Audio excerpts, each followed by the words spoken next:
di peringkat negeri, di mana kerajaan negeri bersetuju untuk menubuhkan Majlis Tindakan Ekonomi Negeri sebagai satu inisiatif dan galakan untuk kemasukan sektor ekonomi di peringkat negeri Melaka ini. Jadi kalau kita lihat di mana tujuan MTN ini dah akan dipengerusikan oleh saya sendiri, itu Ketua Menteri akan pengerusikan MTN ini, akan turut dianggotai oleh beberapa orang esko dan juga ahli Dewan Undangan Negeri dan juga pegawai tinggi kerajaan, termasuk daripada wakil-wakil di peringkat persekutuan, dan kita akan libatkan juga dengan pihak swasta dalam bidang industri dan bidang-bidang yang berkaitan dalam pembangunan negeri. Dan kita yakin melalui MTN ini, dia adalah boleh kita katakan gabungan kepakaran di peringkat pentadbiran dan juga di peringkat swasta bagi memacu ekonomi dan juga pelaburan negeri Melaka ini. Yang kedua adalah tentang semalam memang ada pertemuan dengan Tuan Utama Tun, suka saya ingin menyebut, di mana biasanya kita memang mempunyai pertemuan secara sebelum mesyuarat esko kerajaan negeri. Saya akan memaklumkan tentang perkembangan progres pembangunan di peringkat kerajaan negeri, dan memanglah perbincangan kita semalam banyak juga berkisar tentang pembangunan dan bagaimana proses pembangunan itu dapat kita percepatkan dari masa ke semasa. Dan berkenaan dengan politik semasa, memang semalam juga kita bincangkan, di mana Tuan Yang Utama Tun telah menasihatkan saya untuk terus fokus terhadap tugas-tugas yang telah diamanahkan untuk mentadbir kerajaan negeri.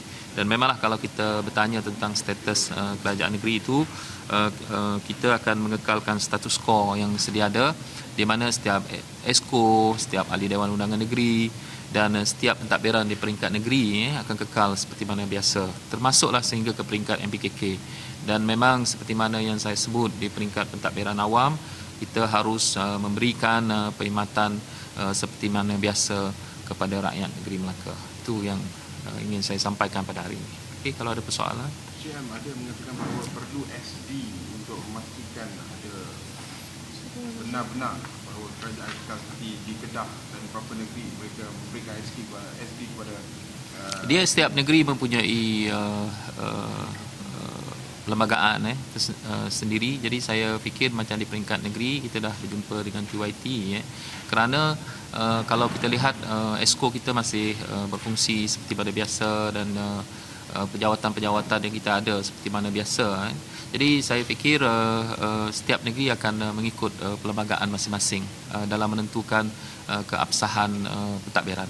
Melihat pada komposisi kursi DUN 13-13, ada keperluan tak sebenarnya untuk mengemukakan SD itu sendiri kepada tuan? Dia sebenarnya kalau kita lihat macam saya sebut di pentadbiran kerajaan negeri, esko kita masih mempunyai bilangan esko yang sama, dan esko ini melaksanakan tugas masing-masing mengikut pelaksanaan esko. Kecuali kalau berlaku mana-mana esko meletakkan jawatan esko, itu akan menimbulkan perbezaan dari segi angka dan sebagainya. Jadi keabsahan kita adalah berdasarkan kepada tanggungjawab yang telah diberikan, kerana kalau kita lihat dalam sistem tadbiran kita, seseorang esko itu dilantik oleh Ketua Menteri.